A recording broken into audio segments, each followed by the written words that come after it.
जब से सौम्या पोखरेल ई रील बनाए हन भैया तब से पूरा भोजपुरी इंडस्ट्री में बवाल मचल बा। पूरा एकदम जंग जैसे छिड़ गईल बाटे यार। तो काल बार हुआ लोगन के ठीक बानी नू एकदम मस्त। अगर सौम्या पोखरेल के बारे में यार पूरा जानकारी चाहता नहीं तो ये वीडियो में मिली। और उससे पहले आप चैनल के सब्सक्राइब कर वीडियो के लाइक कर दी। भाई सब लोग यार सौम्या पोखरेल के इंटरव्यू लेते हैं तो मैं सौम्या पोखरेल कहती ना हमसे ज़बरदस्ती के वीडियो बनावा रहा। हमसे ज़बरदस्ती सब रिक्वेस्ट बहुत करे तब हम रील बनाए रहे। मान ला वो ठीक भैया रिक्वेस्ट करे रहे हुई है वो अलग बात है, ना तो हम देखे रहे ना तो आप लोग देख रहे हैं, ठीक है। लेकिन भैया एम्मा अनुपमा यादव का नाम बा। अगर तुमसे रिक्वेस्ट करे ना है तो फिर तो रील काहे बनऊ है। अगर तोहार मन ना आवे तो ना बनऊ चाहिए।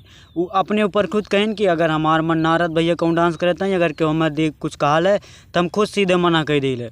और मैं ऐसा ना भैया कि हम ज़बरदस्ती तोरे साथ रील बनाई और ज़बरदस्ती अगर खड़ो हो तोरे साथ तो यार हम ना तो अपन लिपसिंग कर सकी थे, ना तो डांस कर सकी थे, ना कुछ कर सकी थे। लेकिन सौम्या पोखरेल कैसन कौनो भी हुआ ना पता लागत बा जिम्मा कि कुछ सही हो। वो लिपसिंग भी साथ साथ करी ना, गाना के डांस भी साथ साथ करी ना, और 4 लड़के के साथ में डांस करी ना। ऐसा कौनो बात ना। तो भैया अगर ऐसे ही वीडियो पावल चाहते हैं तो यार चैनल के सब्सक्राइब करके रखें।